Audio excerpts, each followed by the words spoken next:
today's business landscape, the biggest question isn't how fast you can grow. It's how well can you build the capabilities to sustain that growth.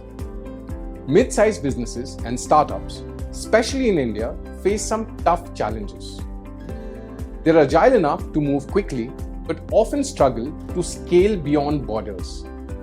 They're full of energy and ideas, but capability gaps in leadership, culture, and execution hold them back. And while the global market is full of opportunity, the reality is that transformation isn't easy. Resistance, lack of systems, and the pressure to deliver short-term results often slow it down. That's why this conversation is so important.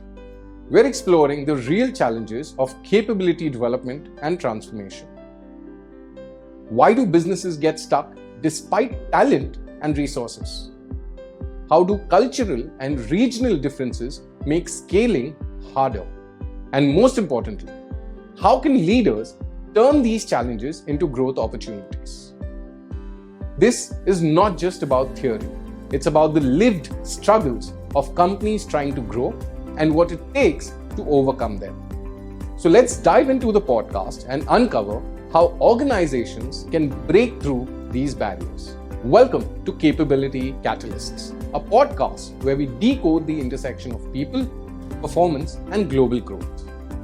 I'm your host, Roshan Jha, and today we have two powerhouses in the field of business acceleration and human capability.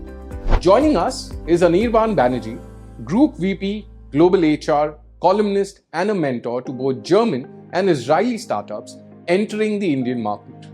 He has spent over 2 decades designing capability development strategies for MNCs, conglomerates, and startups alike.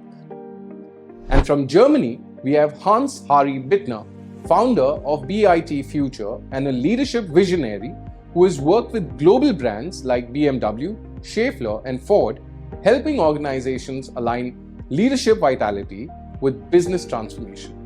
Together, we'll explore how capability development and transformation initiatives can accelerate businesses, especially for mid-sized firms and startups in India, and how global perspectives can shape sustainable growth in competitive markets. Let's dive in. Great. So welcome, Harry. Welcome, Anirban. Thank you for joining us for another podcast. Thanks. Pleasure being with you. Thank you, Anirban. Thank you for having me. I really appreciate that you invite me, and I'm looking forward to a wonderful talk about these important topics you proposed. Right. And it's absolutely a pleasure to have you with us, Hans. Great. So the question is to the both of you. What is the true meaning of capability development in 2025? Is it just skills and training, or is it about building systemic organizational capacity? Whoever would like to go first. Harry, you can go first. I can start. Okay. Yes, I will love to start. Yes, of course, you need skills for this, and you need all the personal aspects as well. But to make a transition working and to find the right gearbox for the gears, then you must find the right way and the room for building a team with the same spirit, with the same purpose. So I think you cannot separate the skill building from transition processes. And for that reason, the team development process, the same mindset and the responsibility of the people is really hardcore, I would say, a core quality of successful companies. Interesting perspective there. What's your take on it, Anirban? I completely agree with what Harry said, that capability development and transformation are very integrated. And the reason for this, I believe that transformation is the journey. Right. And capability is the fuel which kind of drives that journey. Capability builds all the foundational tools and resources which are needed to kind of for an organization to transform.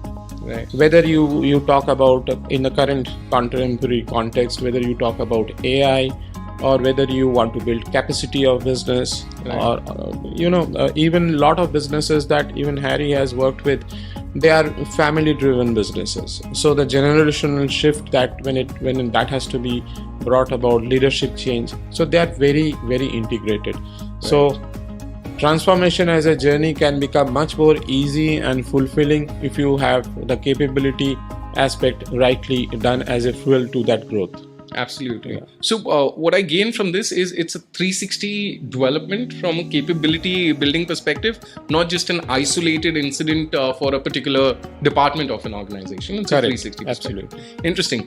Anirban, my question is for you. India has a young workforce and a vibrant startup scene. Where are the biggest capability gaps holding back mid-sized businesses from scaling globally? Yeah, I think, unfortunately, it's a fact that we have not been able to build a global brand.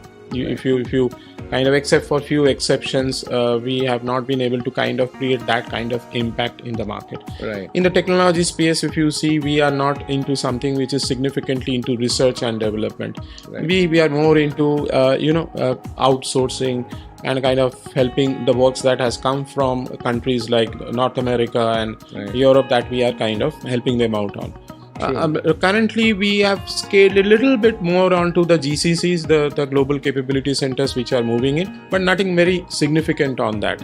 Right. Ideally, this should have happened actually. India should have been with a billion plus population, and as you mentioned, that we have many good universities. But what is lacking in terms of you said that we have to go a little deeper into it. Our education system, unfortunately, has completely failed, I would say, to develop an orientation which is in holistic growth. Okay. I was talking to Harry the other day, and he said something very significant, that schools in Germany are now asking students to keep their smartphone aside during the hours in school. Right. And they're encouraging conversations.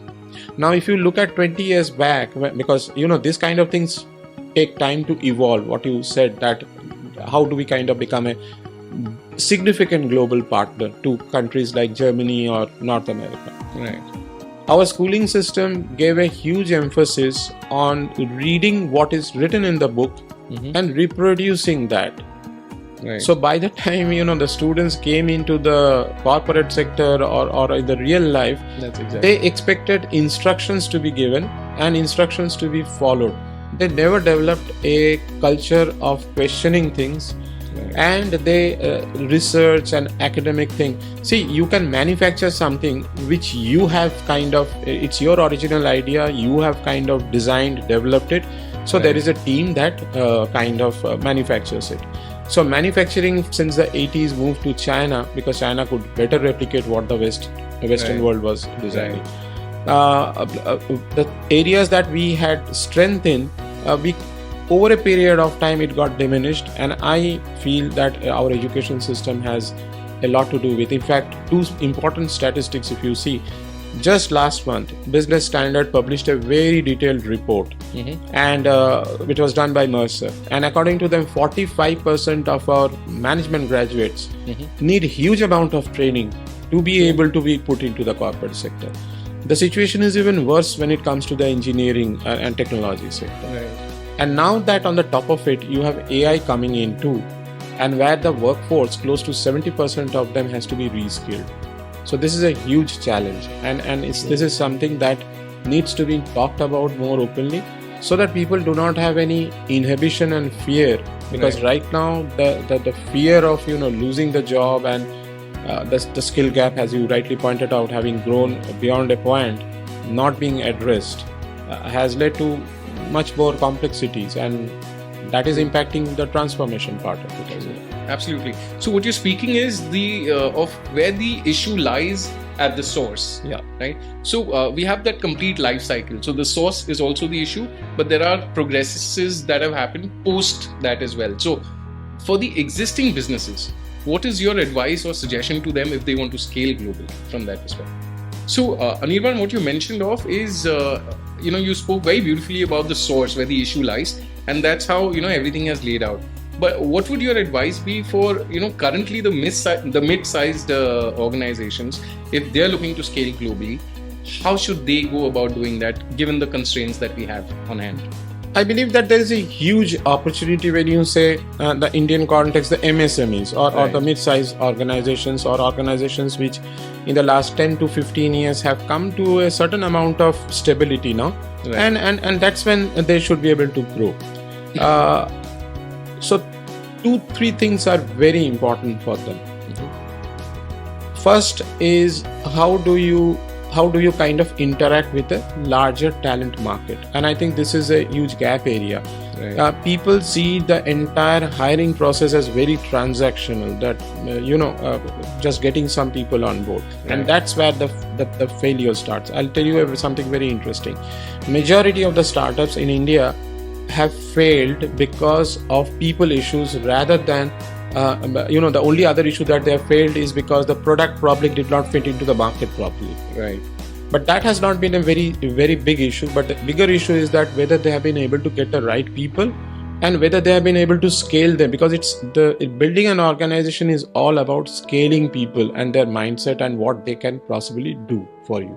Interesting. So, whether you talk about the way nobody comes as a ready resource in an organization. Right. So the kind of grooming and the space that you are able to provide them, mm-hmm. to kind of monitor them and to kind of make sure that they develop their abilities around what they have to perform. Their domain skills is a very important part, but apart from that, their behavioral issues, the issues that has to do with managing resources, if he is a manager, right, how he should be able to manage the things. And a very important thing which I feel is lacking is how do you project the people of the organization outside? This is something that gets missed. Right. If you see, when you do business, the first impression is the entrepreneur himself. Right. The second very significant thing is the people in your team. If there is an instability over there, and right. if the people see that they are not trustworthy or they are not talking professionally, I'm giving very, very simplistic example for the right. masses to kind of, then there is a trust deficit. And in business, the trust and perception is the biggest currency that if you have, your business keeps rolling, cash keeps flowing. Otherwise, over a period of time, it catches up with you. Right. Very true. Very true. Interesting. Hans, my next question is for you. Now, you've worked with legacy European firms and startups as well. When you hear capability development, where do companies usually misunderstand or underinvest? Yes, the startup phase where a young person or some inventing personality just starts up a company idea. That's the most powerful moment you have. But when you're left alone there on top of the organization and you're not connected to people that follow you and that love your idea and see it as their own idea, then you are lost somewhere and you got into the state of a burnout someday, or you get lost your motivation on the way, or you just, some people really make suicide then, to say this was a bad idea, I failed, I have no money anymore, no investor is interested at all, so I just go back to a company and get my monthly salary, and then I get rid of all the problems I have as an entrepreneur, as a founder of a new idea and company. So this is very characteristic for some companies. If you want to continue, you must find an environment with people who support you, not only being let's say, the servant of you, but being a high-class membership of the whole leadership team. So if you're CEO, on top of the organization, you're responsible for the people development completely. You cannot delegate that to an HR person, to chief HR organization boss or someone. You must be responsible, standing and credible on top of the organization and see the whole thing. That is so important, and it's a big burden on some people's shoulders because they are experts in their field, they are data experts, perhaps marketing specialists or product specialists, but they very often don't see the organizational perspective. So that's the biggest step they have to make, to see this as an organization and it's part of my body that I lead there. And if the hand is not working, we must start an open process of communication and putting all the negative things on the table at the beginning of a meeting. And as you probably know, this is not very familiar for some cultures to speak open about failures, mistakes, the elephant in the room. Especially in China, I observed this. They don't want to lose their face. They want to have their peer groups and their secret circles, so they don't speak up in the public about problems and mistakes. But that's the important part of the recipe. Yes, critics is very important, and you must be open to critics and enjoy it to make the next step forward, learning from the failures that you have there. Right. Great answer. Thank you for sharing that with us, Hans. In fact, thanks for the question. In fact, I feel that he brought out a very significant fact. You asked about the organizations, about the transformation and MSMEs, that how do they scale up, reach out the market. I believe that one of the biggest gaps currently is how the entrepreneur sees his own role in the organization. And Harry mentioned that, outsourcing everything to an HR person to kind of manage the people, it has a limited effectiveness. Right. True. The biggest thing that needs to be done is that the entrepreneur must have very good people skill. And I think this is a very, very important thing. Organizations which succeed, they have at the top the man who drives. The culture is top down.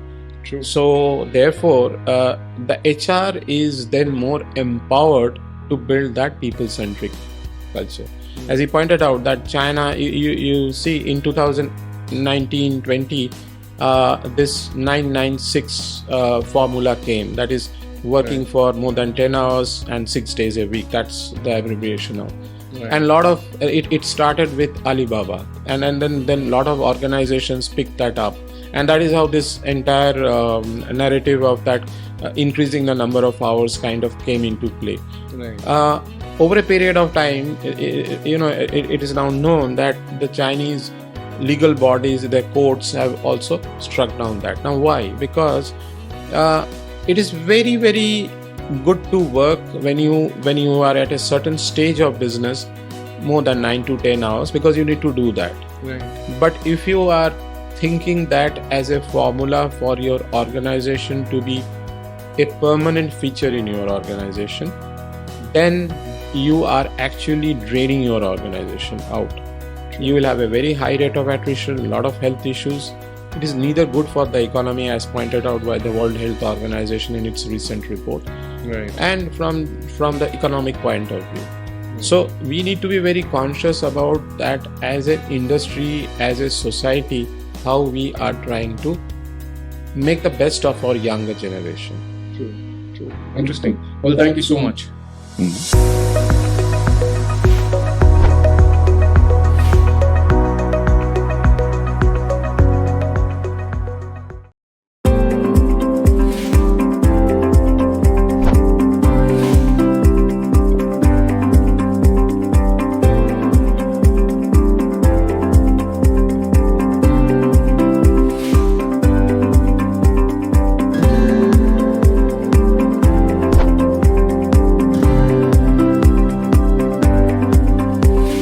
Great. So in the next section, we're talking about the Indian mid-size and the startup lens, right? So why do mid-size businesses often struggle with transformation despite agility advantages over large corporations? I think one mistake the Indian businesses, mid-size businesses particularly make, is they ask the wrong questions when they go through the transformation journey. See, I'll give you an example. On capability development, lot of times managers ask this question, that what is coming out of it after an initiative has been rolled out or something. The right question to ask is that what are the people adopting and what is their plan now to execute it. See, whenever I ask this question to you, okay, you have gone through a training program or you have gone through an intervention. So what is the outcome? You develop a fear. The first thing that comes to your mind is that I'm being questioned, that what I am going to execute now and how my performance has kind of improved. So there is an anxiety that gets built up. So people go into a mode of silence instead of talking more or kind of becoming part of that journey. The question that managers should ask, they should play an enabler role and they should say that how can I help you to execute what you have learned? See, two questions, but very different emotional and psychological reaction to how the person would perceive the entire journey. And that's where they fail, because in the pressure, if you try to create a pressure or fear, the outcome of that is people will go into a shell, because transformation by itself, you are trying to change. Right. And change, people must adapt. True. Otherwise, it is not possible. It's not a medicine that you can give and kind of make sure that people are able to kind of do that. Right. Interesting. So, Hans, from a cultural perspective, also there's a lot of differences to India and compared to Germany. What's it like over there for you? Yes, I think it's one aspect is the standard of high precision, the 100% solution that we, especially in Germany, want to bring out to the market. So it should function what we do all over the world. We try this with the climate expertise, we try this with energy supply, we try this with integration from migrants from other countries, and we have to learn from this. So that's the learning, even if it's a hard thing to digest and it hurts sometimes. You must see what is going on, and you cannot destroy your own system by changing things, by putting new objectives and targets from the top-down perspective. If you forget your people in a company as well, then you will not reach your goals at all. So this the different levels we have in the hierarchy of an organization, and you can only activate the people if you involve them just from the beginning to find the right targets, to see the right steps there, and to found an organization of best practice and learning and actively learning and failing, of course, organization. So we say for the entrepreneur, fail early. So you will find out what works and what does not work. But some people are very cautious because they don't want to fail. They don't want to lose their positive image in a company. And this is the biggest change, the biggest switch we experience. Yes, make mistakes, go over the border, find out what's not working, and then learn from this. And this is a very important thing, because you have a status, you have a leasing car, you have an apartment, all these things, you have some stars and stripes there on your shoulders, and mistake is nothing you talk about in the public.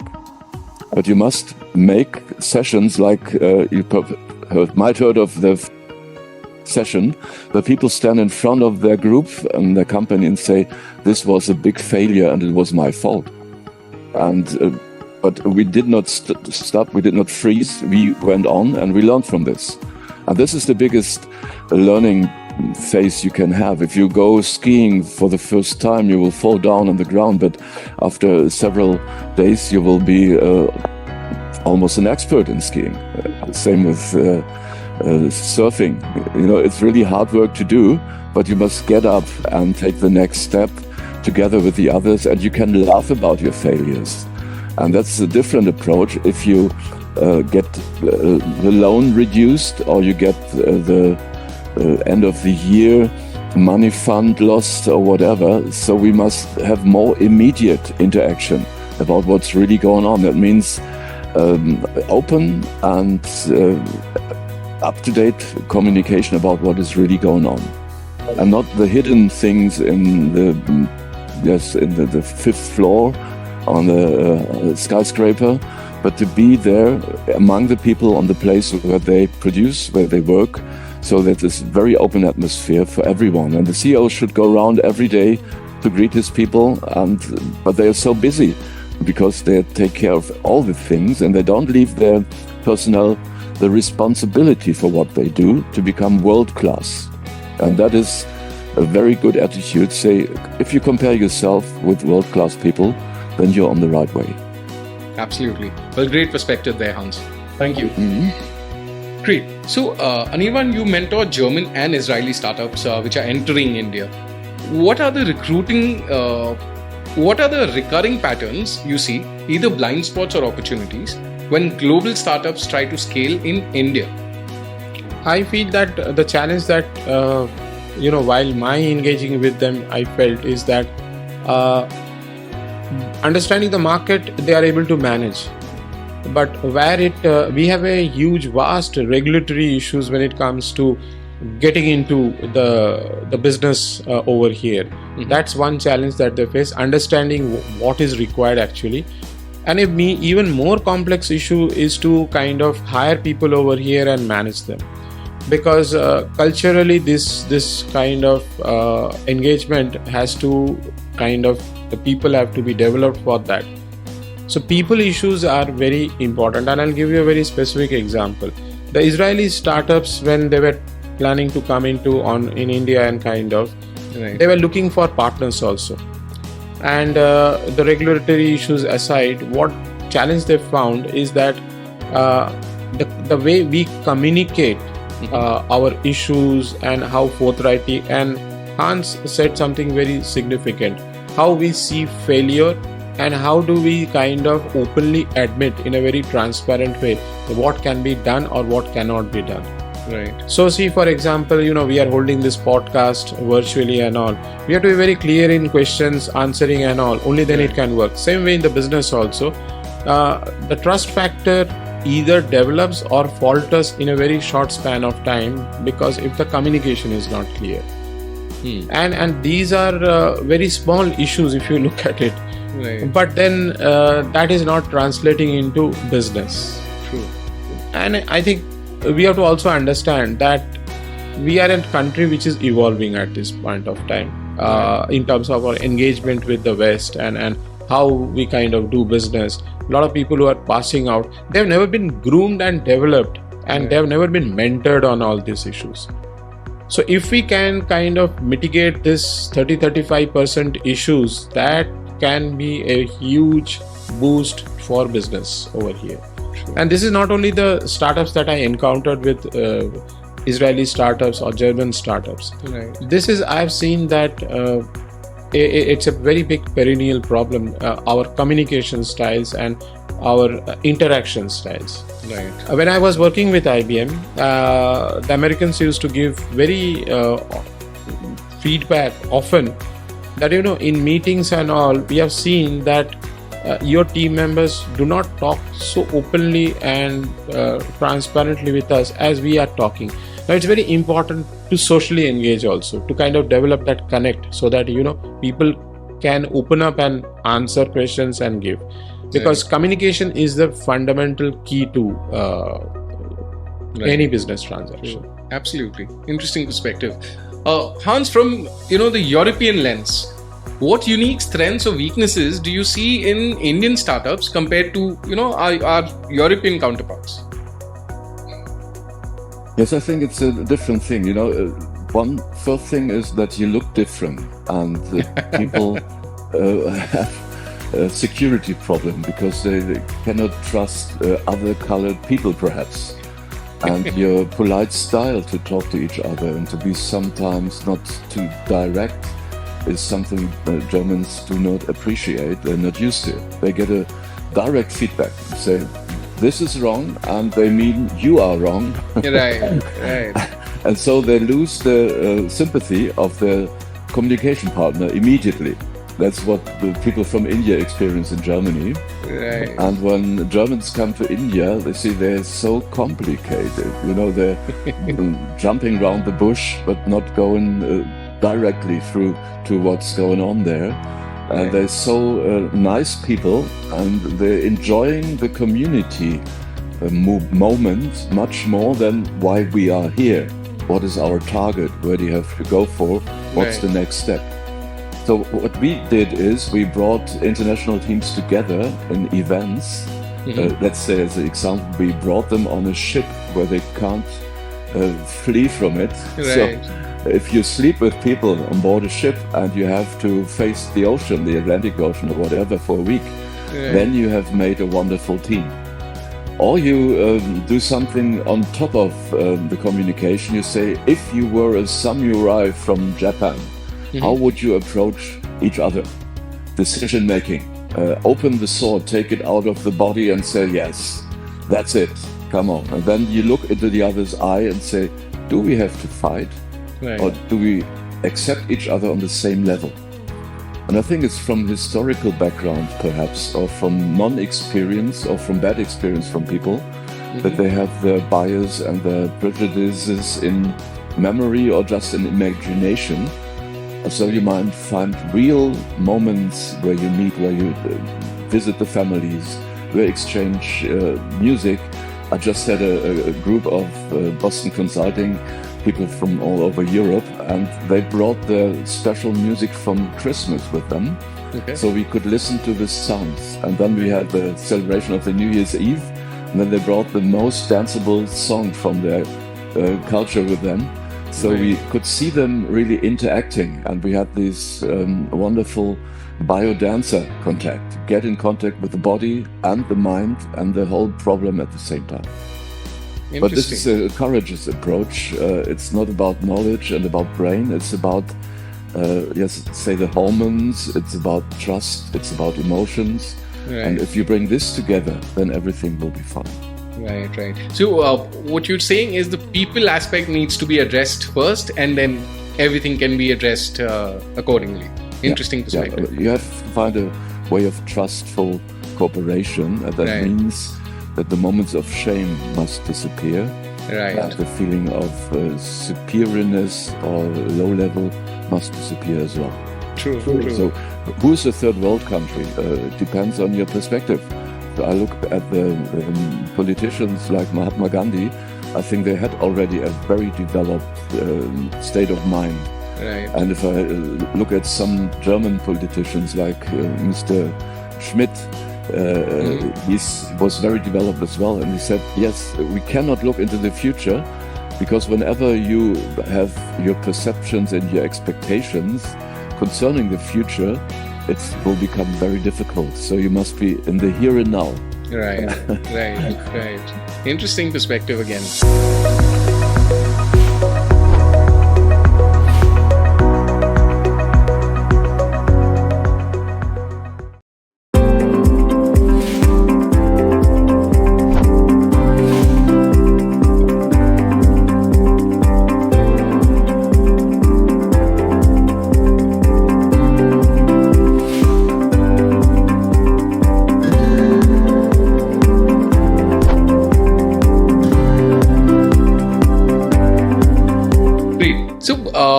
Leading on from there, what separates a capability development initiative from a transformation initiative?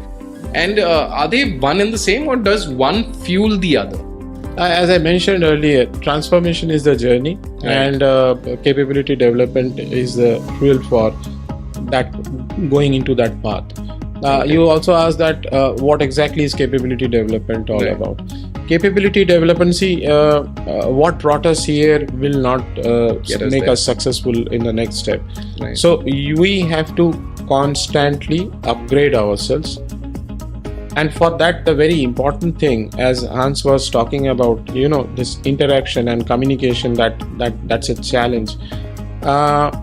It's very important that capability development, primarily, let me first answer the first part of it. It is more about building your own capacity through skills, through knowledge, and very, very important, which is lost in the translation, is this, that how you are going to apply what you are absorbing. Say, for example, somebody who watches this podcast and he finds one point for his business very interesting, and he wants to evolve that, work with his team. This entire action and how it gets executed is ultimately the proof of the pudding. Right. So then once you have that action plan, you can have measurables. Sometimes we do the mistake that we are we lose the larger focus, that is where we have to travel and what we has to be done about that. So that's the very essence of capability development and transformation. The difference between the two. Indians by nature, as Hans was talking about, and this is my experience with the German incubator and Singapore the Israelis, and in Singapore also sometimes when we have interacted. Right. See, until unless we are very open in communicating our needs and wants, and there's a very, very clear term in management for that. So assertiveness. Right. You don't have to submissive, you don't have to be aggressive, you have to be assertive. Right. So that you are able to explain your needs in a proper emotional way to the other person. And if this is not, sometimes a lot of people avoid this, and therefore what Hans rightly pointed out is that people misunderstand you. Right. And that's what making our country or our businesses a little kind of look odd in the whole thing. Hans mentioned about this opaque culture in China. So a lot of people either they're compelled to do business or whatever reason they if kind of it permits them, they do it only up to a certain scale over there. Right. But India is at a very important point of period of history. Mm-hmm. And if we make the right moves, then sky is the limit for us right now. Absolutely. So, Hans, you emphasize leadership vitality and cultural transformation, right? How does well-being tie into hard business metrics like market growth or innovation speed? How do you do that bit? Yes, well-being very often sounds like going to the sauna and the beauty club and all this, but well-being includes much more. To have all the power in this life that you have in your hands, and you bring it on the floor or into the world.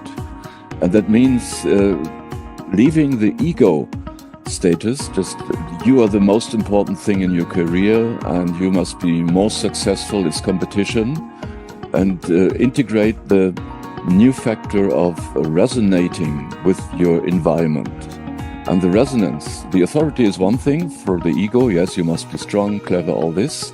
But the resonance with other people brings much more power, and people who resonate with others have a higher well-being status. Their stress level is lower, and they are easier in communication and conflict management and problem solving because they have no negative thoughts in the background that makes the body sick. If you think about, oh, I'm a failure, I did not do 100% enough, I'm not good enough, then you fall down into the no-go area where you think you're not able to solve any problem anymore, and you get separated from the rest of the world, and you say, no, I'm a loser. And this is really a non-well-being status. And then you have other people in the low-go area who say, yes, we have authority, but I don't trust myself to put all my horsepower on the street. I keep it back because I don't want to be recognized too much in the public. I rather play in the background, like a servant in a hotel or so. You're doing all the big jobs, but they're not appreciated really by others. They're just taking away the dishes and cleaning it, but they do not get the appreciation that they really needed. Especially in our hotel trainings, we did this globally. We found out the boss must start to appreciate them and the owner of the hotel. And then they have a team spirit, and then they're really responsible for the guest relation and for the customer experience moments, the moments of truth. And that's where you really can see happy people. They enjoy coming to work early in the morning at 4 to the hotel, Monday morning factor, is it called? How's your attitude, your approach there? And if that's great to see, I'm so happy the weekend is over and I can go to work because I have a wonderful team and I have wonderful clients and good jobs to do, then there is a well-being factor in your life. It's not the separation between free time and work. That means it's your life. You go playing on the ground in the hotel or wherever you are, and you go there and you like it to meet these people and to bring out the best in that organization and to improve every day, every moment with every thought. Interesting perspective. So again, from the source, the level playing field is even for everybody, and there's a lot of motivation from these, processes that we've got in place. Yeah, you can see it in the eyes, you can see it in the body language and the movement, and how people are openly just looking around and finding problems to solve. And others, they're really dumb and they just go down like, oh, another step I have to make. I don't like it. If I were better at school or I were better as my neighbor, I probably would be happier, but I'm not happy. And then they go to the doctor and they get a prescription and they get some pharma pills and perhaps they brighten up a little, but that's not the long-term solution. Right. Interesting. Thank you, Hans. Now, Anirban, when you were in Adani Group, you led Nalanda, a large-scale capability building initiative. What lessons did you learn about scaling transformation across thousands of employees? Yeah, the Nalanda was basically for the functional people from different functions. Right. And we realized that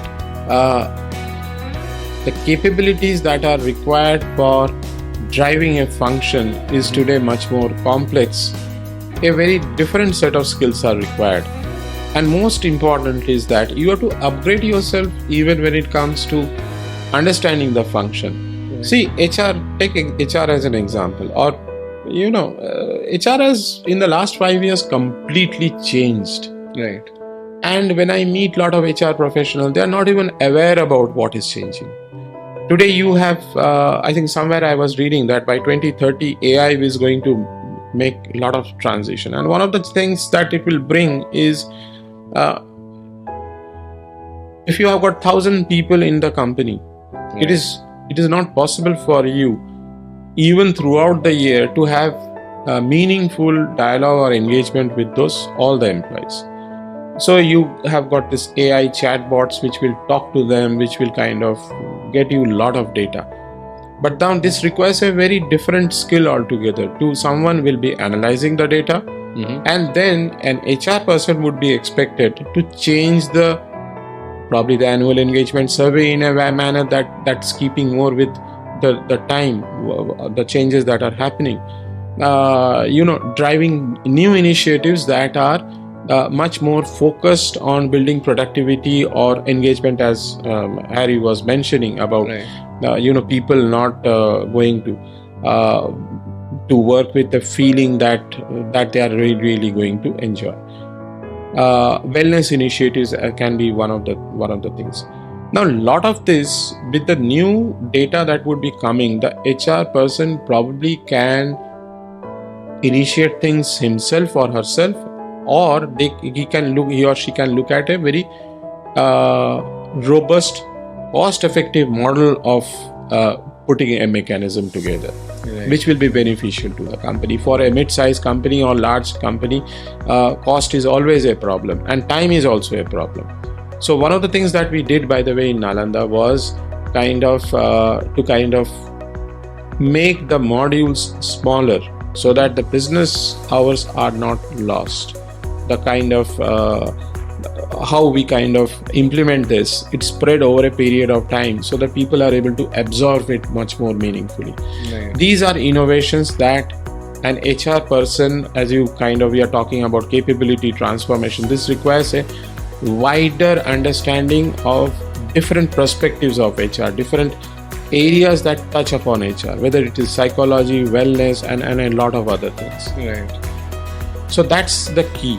And as Hans was pointing out about the wellness part of it, I would just like to add to what he said.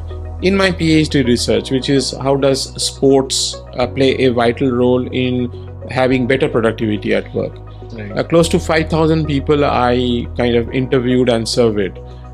And one thing that came out is sports and anything which is you do for yourself. There is a way of looking at what you do for your livelihood, and whatever you do, I do, or Hans does is for our livelihood. But what do we do for ourselves? Right. That's also a very vital thing. So do we play anything?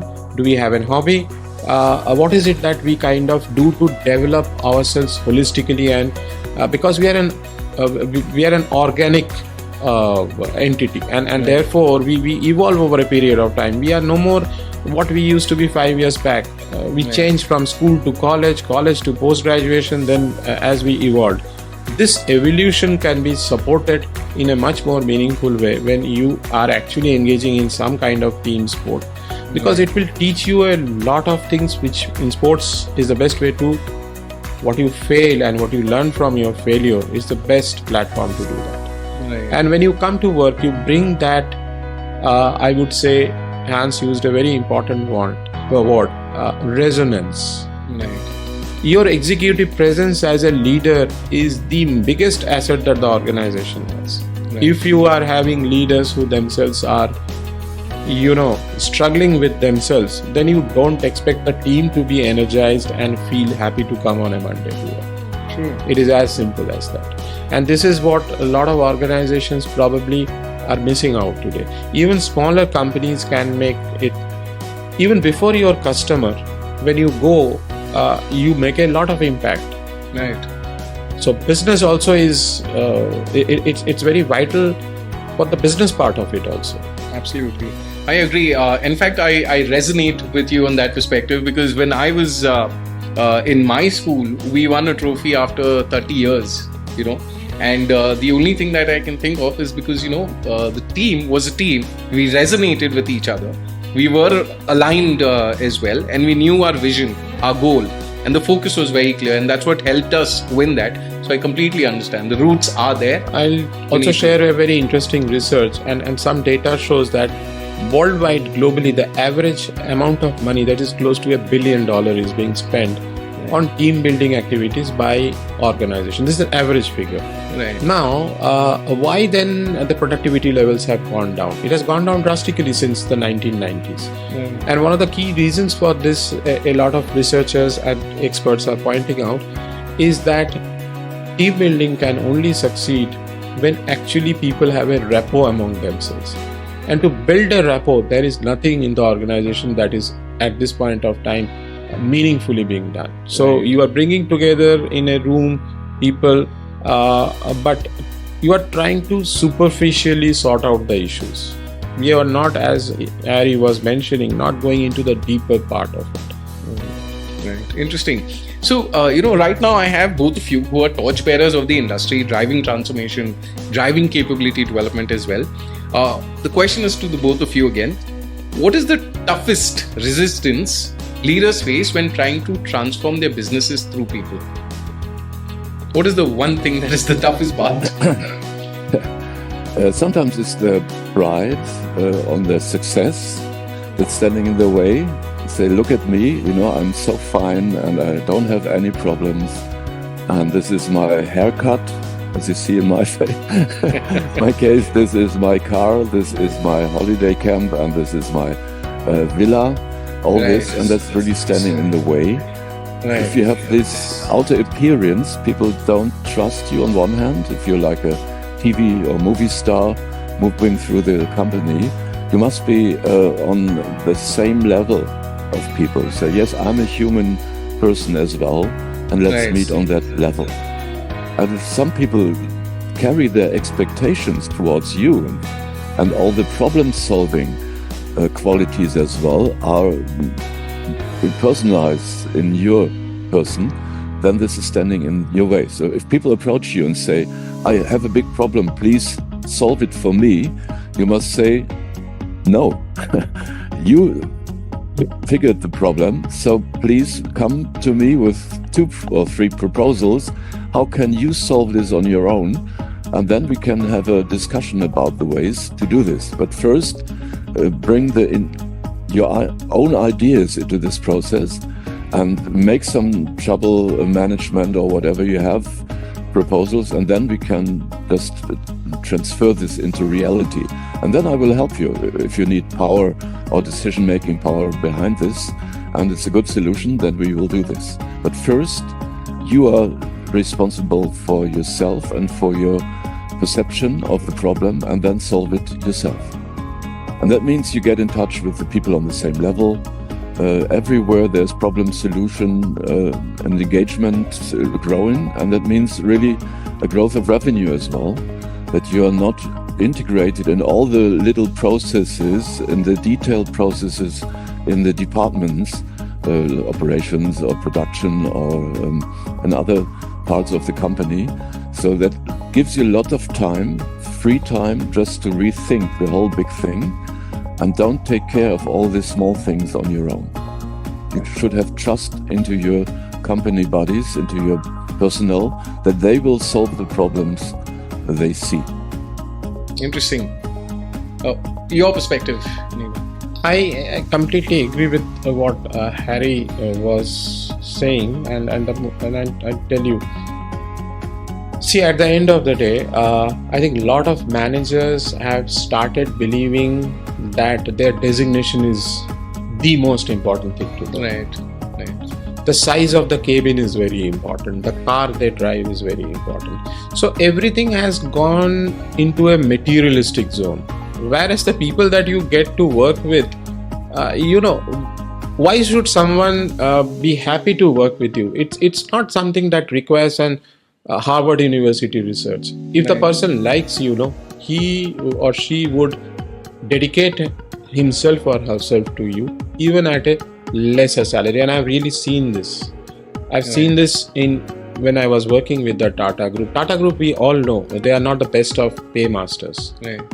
And yet people have stuck to those organizations. They've developed themselves. And when they finally move out, some of them are doing very wonderful things in their own way. Right.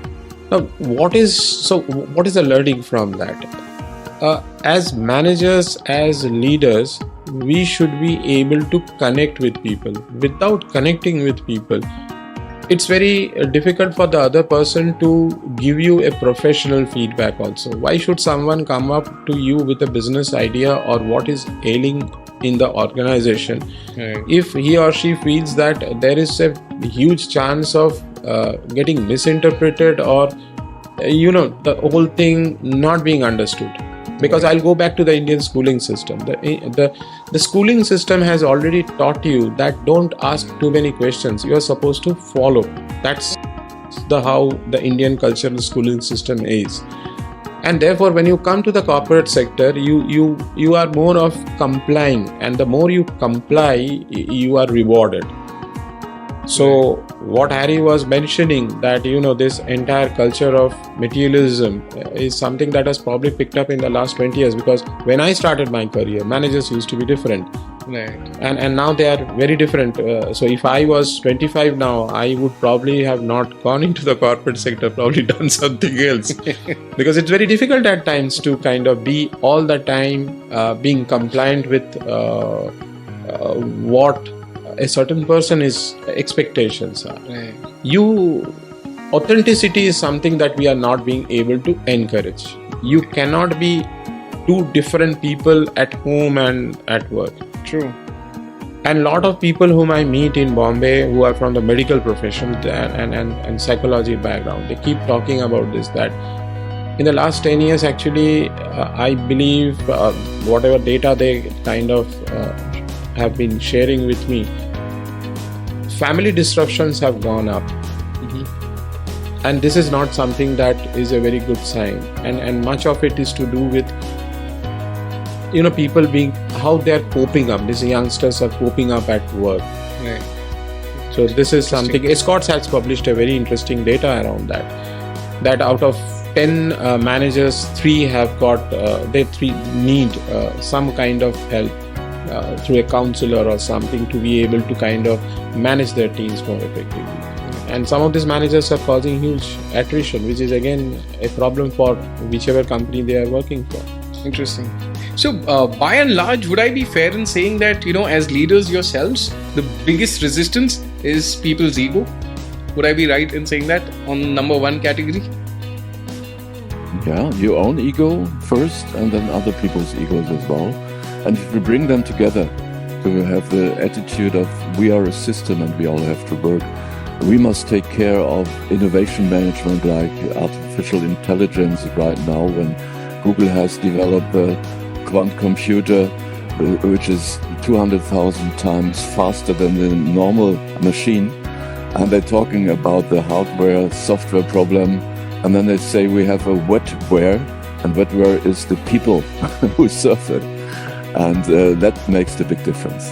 So you have all the hormones, the emotions running, and to bring this in a proper way that you can integrate the artificial intelligence into your company. And this should be a decision not only on top of the company, but in all other departments as well. So people have to be open for change management process, for adoption of technology.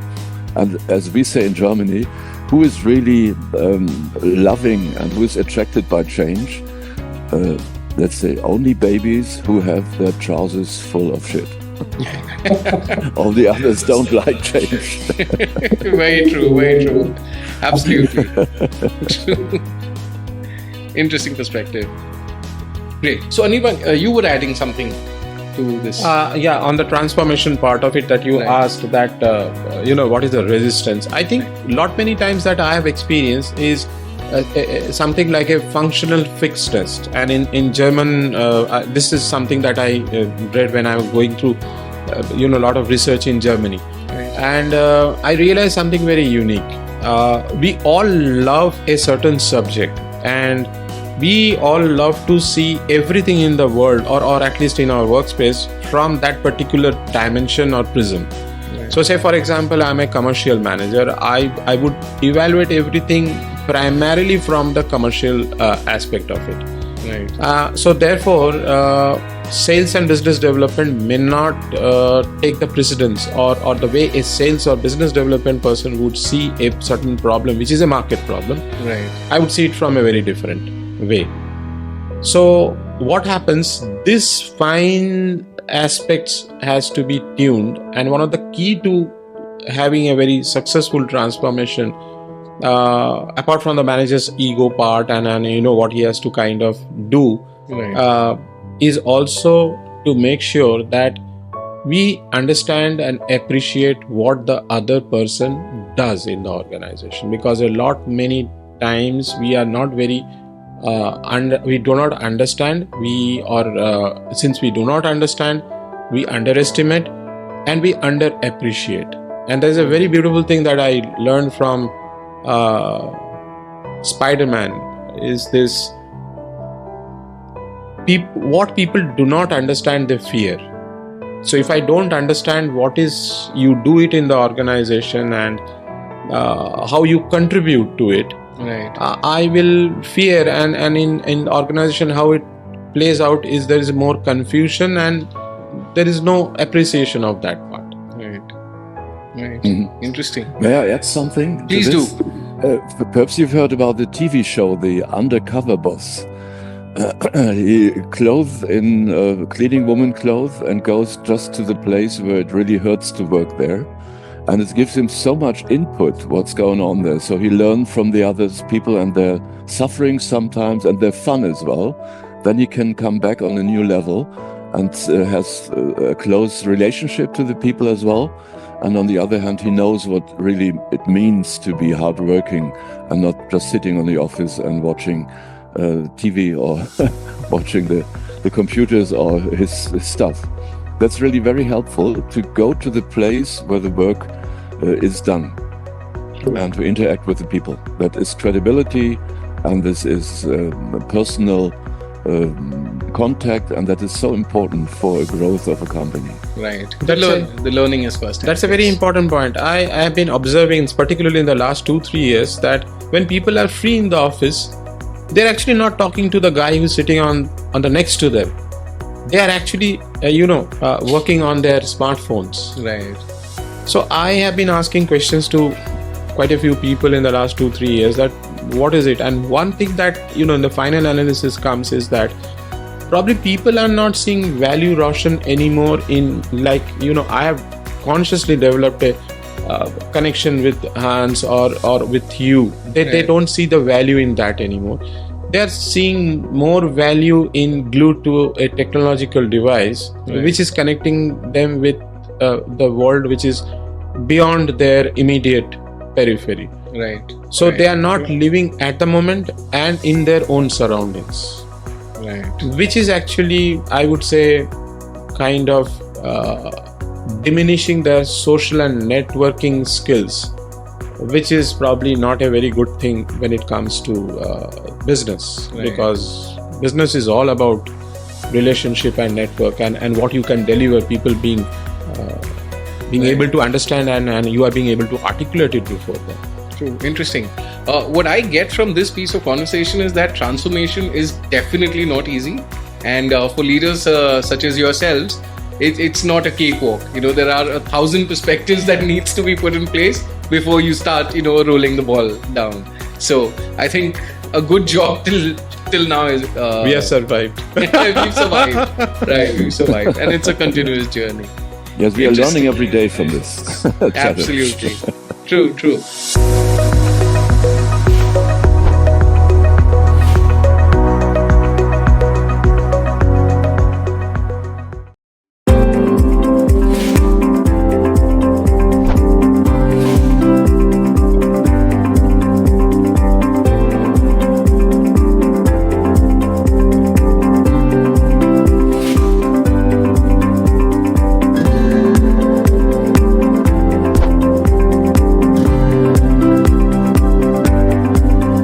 Great. Talking about global perspectives and cross-cultural insights, how can Indian mid-sized firms leverage global best practices without losing local context? How do we do that? I feel that there is little bit of a myth, and the myth is that in India it is very difficult to bring in, as you Right. mentioned, global practices and to replicate them over here. Now see, I'll tell you. I'll give you a very simple example. You take school children and all from different race, different culture, different religion into one room, Right. and they will probably sit there for the kind of couple of minutes silently, and then they will start playing with each other. Right. And this has been experimented a number of times, so it's not something which is a very complex thing. The same thing is about the corporates also. I am not seen so far in my last 25 plus years of journey and having traveled to more than 6 different countries, trained people over there, that there is a huge problem in replicating something that you do over here. Of course, there has to be certain things which has to be done in a customized way, Right. and it has to be more specific to the needs of the people in the company, and this is very important. Every organization, every point of time, the needs change. Right. They evolve. A certain company 5 years back, the stage that they were into, the needs would have been different. Today the needs would have been different. You need to kind of simple example, you need to kind of develop your managers. For what reason? Because today the people who are managers, probably 5 years down the line, they would hold leadership positions, or they would be given roles to head a certain vertical business or something. So if they are not growing up with the right skills, they will not be able to fulfill that role. And I think the biggest problem that we face when we you mentioned that replicating, is because we feel that we need not do whatever some of these other countries and other bigger businesses are doing, and that actually becomes a little bit of an handicap and challenge over a period of time for the mid-sized organizations or the growing organizations. They in fact should be the ones who should be very aggressively driving transformation, Right. aggressively pushing for change, so that they are able to scale up faster. Otherwise they would remain more or less at that same state of level, and they will not be able to grow. Interesting. Yeah. When I was responsible for team development of 42 production sites worldwide, there was an Indian who were packing all the gearboxes into a bamboo transport support measure. And we are all having worldwide the container technology on board. Right. And it was really hard to overcome this. It's just a pattern, we always used to do this, and it's sustainable, and we don't need the metal cases there. And it was really hard to change the thing. And what we did is just think of the other people who are receiving your bamboo thing. What will happen to them? So they changed perspective and position. And then there were the insight, okay, we are not doing it for ourselves. There's a customer, a client who needs it, and who needs it in a special way. You cannot unpack bamboo in Nuremberg, for example. Right. You can't burn it there. So that's what they learned. They just broadened their perspective. They had a wider range of seeing things, not the 1-2 black white thing, but see, that's a process, and I'm here to play my role, and I must change this to make the client happy, the customer at the end. And that was very successful, to just widen the perspective and see what else is going on with what you do here. Right. I think a great example for the local context with a global perspective falls beautifully into that. Great. Now, Hans, you've coached organizations across Europe, right? How do you adapt transformation frameworks to teams which are culturally diverse? Yeah, I just talked about this before, and if I have an example for international group, it's called Forest Stewardship Council. People from all over the world come there, and we had the Corona times as well. And how could you bring this team together online? So what we did before the Corona breakout came there, we brought them together from all over the world and made a very private meeting with cooking and communication, very open there. We spent in a wooden environment with a nice house where we could sleep as well. And everyone could bring in his specialty concerning meals, expectations, music, and so we learn each other like a class trip you had in school, where you go to different places, and when you are there, you will find yourself developing different qualities and characterize movements as well. And that's really helpful to experience yourself with others from other continents, other cultures, and to see, yeah, it's working, you can do this. And you need time for this, of course, communication time. And if you have the making friends questions there, how do you celebrate birthday in your hometown? Or what would you rather be, 80 years old with the body of the 30-year-old, or 30 years with a wise perspective of someone who is 80? So that are really questions you don't ask yourself during a normal lifetime. This is a group experience with presentation times, small group actions that are really helpful to really get in contact with these people. Interesting. Well, thank you for sharing that, Hans. Anirban, now India versus China, the talent strategy bit. You've written about this. You have an article. What can India uniquely do to position itself as the capability hub for the world? Yeah, I feel that currently the gap between India and China since the mid-80s have become huge. China has very nicely invested in universities and kind of lot of things that should have happened. But I still feel that India has one big strength, and the strength is that, and Hans probably can endorse and comment on that.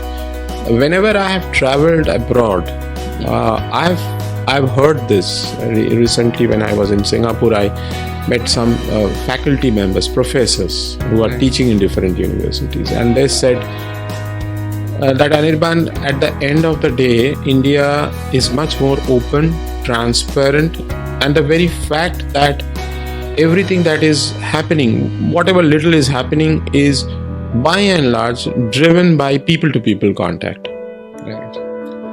And which is a very big strength. This is something that people themselves are driving. It is not It's not opaque, it's very transparent. You can access any information in India. We also in countries that are say for example, and I myself is doing my PhD, and I can access information, and I'm talking very transparently on what my research is all about, where I'm getting the data and all. So this is a very vital factor. And when I see the Chinese model and the Indian model, I feel that what is missing in India is that we do not have a national human resource development policy per se, which is much more holistic. China has in organizational psychology, as I have read, is more like, I would say, is like humans as machines. Right. The whole process is aimed towards driving a certain amount of productivity and growth. And once the demographic dividend China starts tapering, you will see more a bigger problem than what is South Korea facing at this point of time. Right. That there is the strength that it has, it will get completely eroded. Whereas in India, I feel that we have an opportunity to scale up our capability, and for that a huge amount of effort is required by the industry and by the lawmaking bodies, governments, everybody. See, I'll be very honest and open on this. I feel that China's productivity levels when it comes to efficiency of people is better at this point of time. Right. Because of only one reason. Indians are not disciplined. And why is it so? Primarily because the education system does not cultivate a mindset and culture which is to be more driven, self-driven, self-motivated. Right. So therefore we are our mindset is still by and large going to be we try to play safe, and that is leading to a certain amount of mediocre culture. Our only focus, if it is to get certain amount of marks and scores and grades in the school and colleges and to pass out, then we will not be able to develop what Hans was telling as a global perspective. Now you also asked me a question about the transformation and right. Some of the initiatives that I've worked on the past. And we had to really teach managers geopolitics. We had to teach them economics. We have to teach them various other subjects, behavioral psychology, and the managers ask these questions to us. Right. That why have you kept a name of a program as Nalanda, and why have you included law, psychology, economics, and geopolitics and all these papers? Because without understanding of the broader picture, you will not be able to kind of make a difference to what actually you are supposed to do. Right. Because nobody is going to remain an executive or at an operational level. You have to evolve over a period of time, and that's what is required. So my take on this about the China part is that we have to hugely invest on AI. We have to hugely invest on, look at the number of medals we get in Olympic and Asian Games, and look at the number of medals that they are getting. So what is it that they are doing differently? Yeah. They are just focusing on training people, developing that skills, which we are not doing. And unfortunately, we have our education system so deregulated, and kind of the thought process of different models of education that are there is so cluttered. I believe that that's what is not giving the desired outcome. And India is a very dynamic. I am very proud of being the fact that I am an Indian, right. And I work as a human resource professional, and that whatever little way I am contributing to my country's growth, and that's something that I see in lot many people.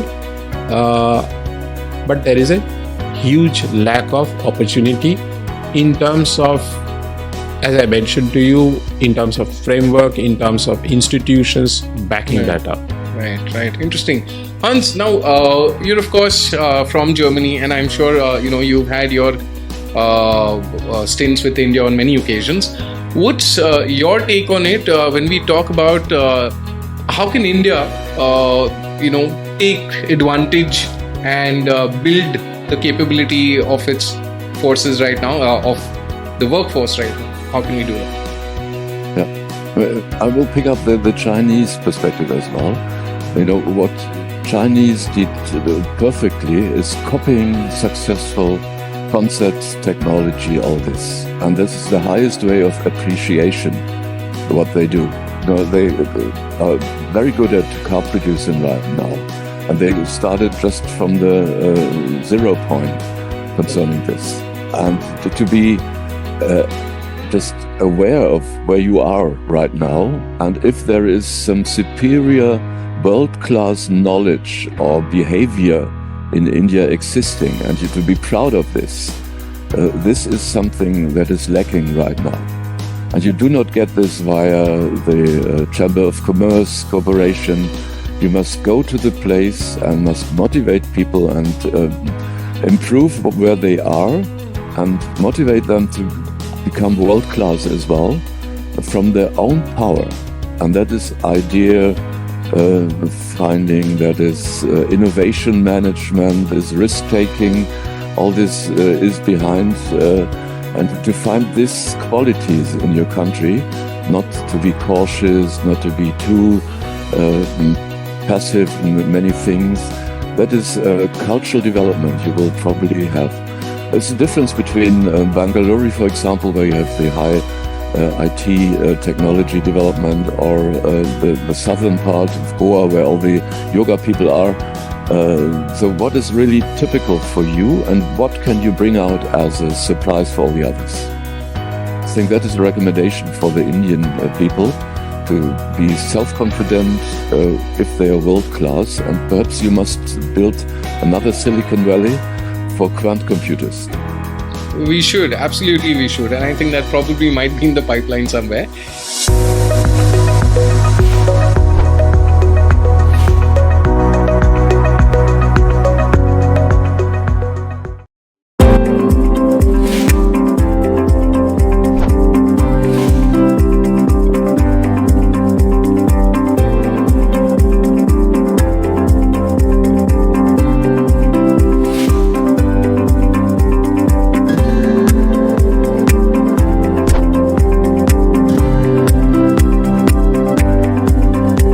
True. So coming to, talking about the future outlook as well, what will capability development look like in 2030? Will technologies like AI or VR or neuroscience-driven learning redefine the landscape?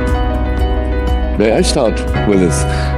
Especially the KI thing, artificial intelligence thing, is something that can go as far that you have a communication partner in your hands who speaks very kind to you, who knows everything about you because you exchange ideas without fears, and this person always admires you and says, you're great in what you're doing, come on, let's take the next step.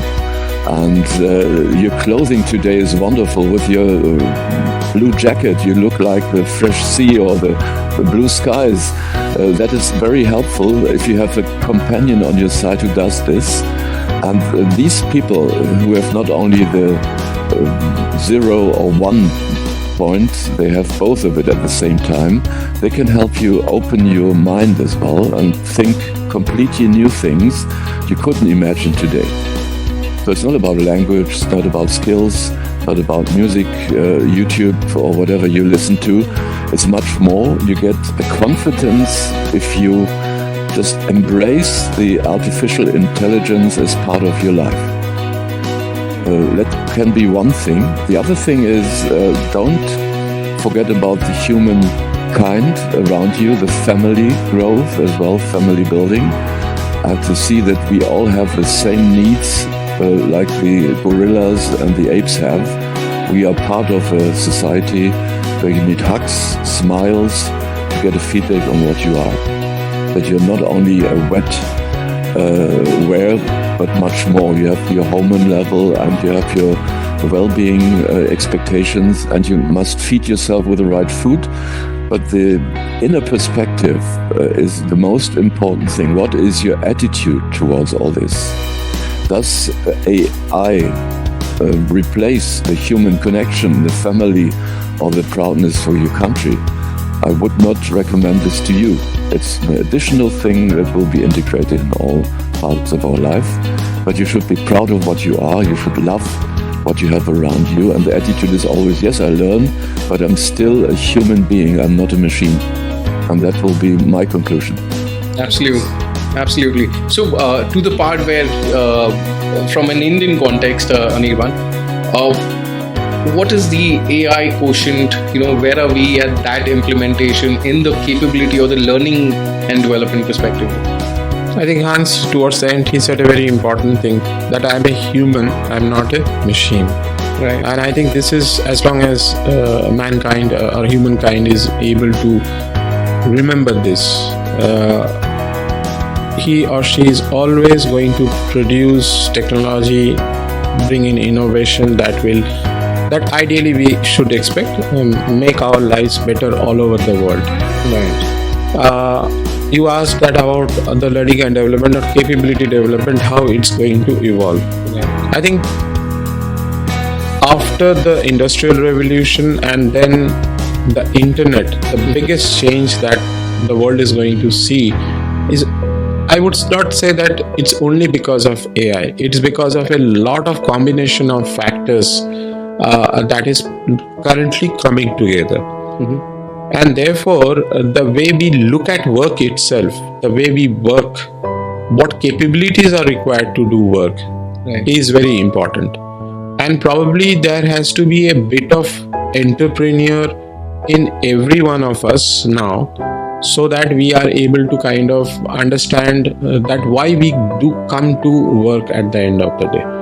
How can we add value and how can we make a difference? And when I say the word difference and add value, it's not only limited to the scope of business. Mm-hmm. We have to now become much more understanding of how technology can help us, how the people around us can help us. If we are not able to leverage the people around us, if we are not able to leverage or understand technology, then that's a limitation. You may be very good at marketing, but ultimately if you have a issue on dealing with people, then how does it help you to kind of reach out to the market and talk to the customers or interact with them?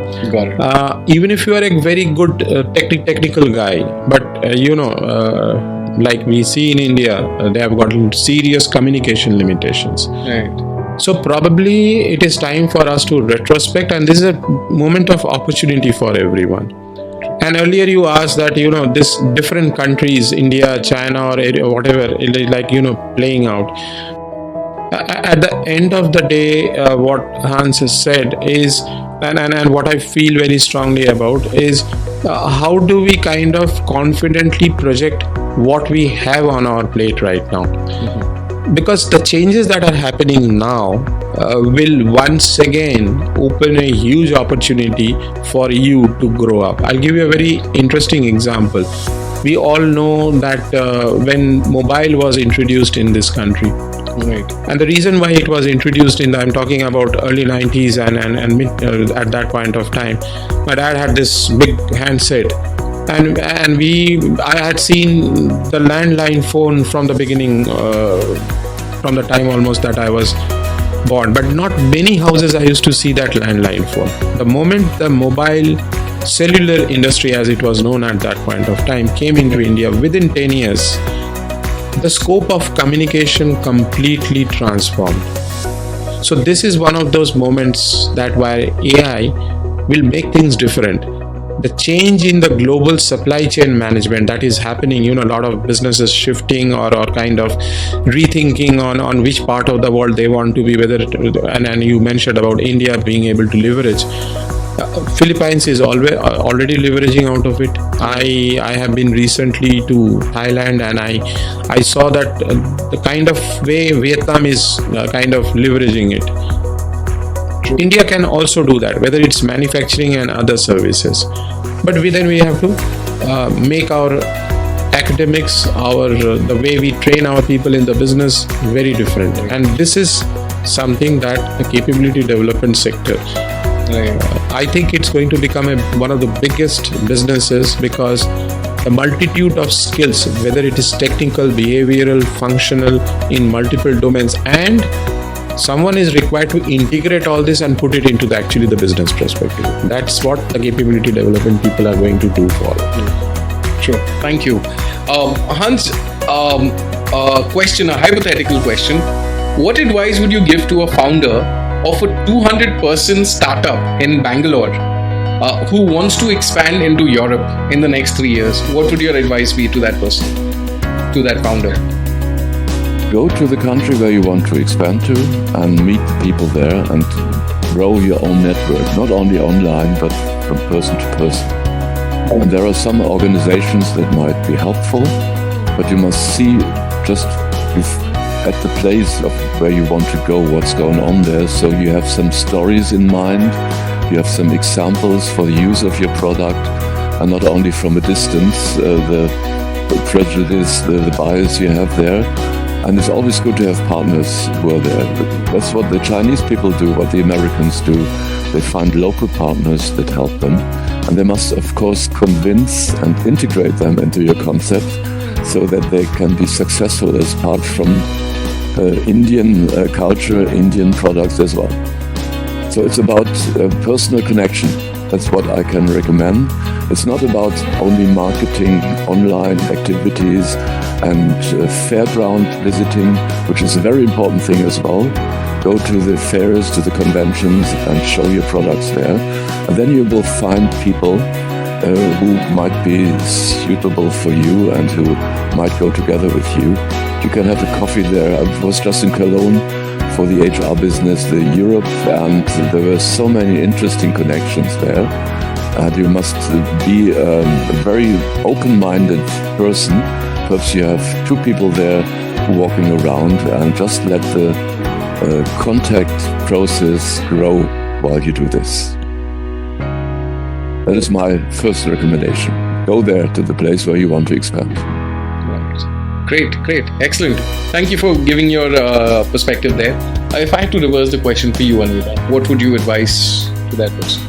Yes, I feel that, and this is what I've experienced, there is no alternative to building a human network. That is number one. That, many times the tendency is to be too dependent on this digital way. Right. Now, I'll give you an example. I have a lot of friends whom I have kind of connected, the relationship became active through LinkedIn.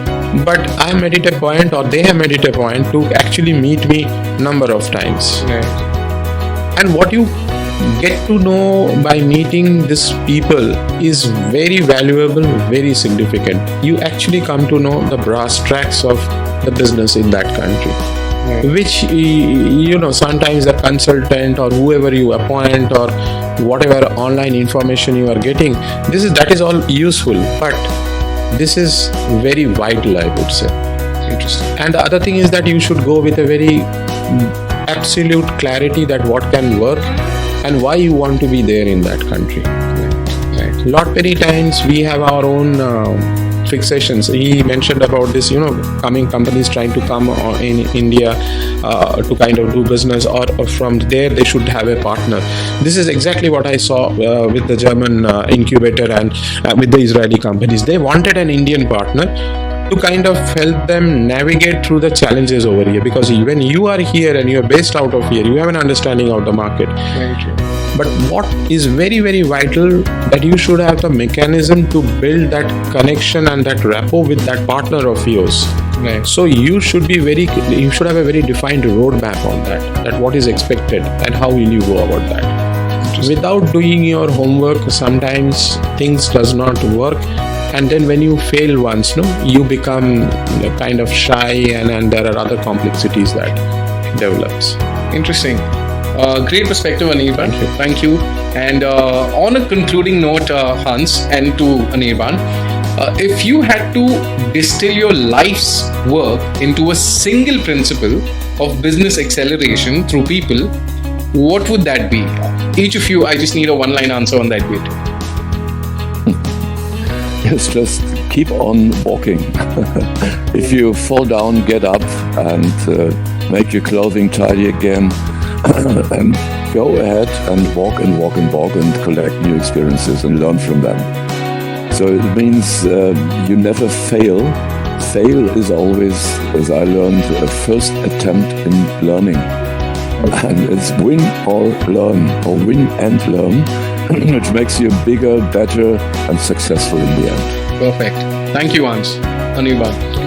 I think discipline is a very important factor, and you have to be persistent. Right. True. You know, sports has taught me something. I used to be part of the National Cadet Corps because my dad was in the Air Force. I trained myself in the air wing. Right. And what I learned is, you know, never get too fixated with this.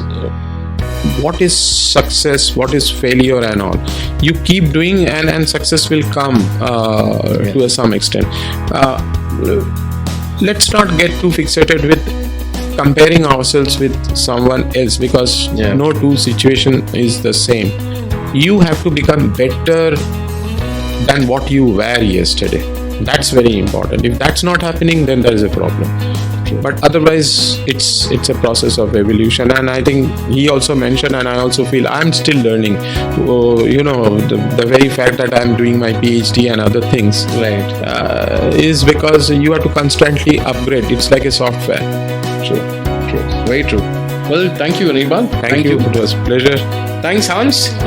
Great piece of conversation, great perspectives, global perspectives to you as well. Thank you once again. Yeah, it was a pleasure. Thanks a lot for inviting me and having me. Absolutely. The pleasure is ours. Mm-hmm.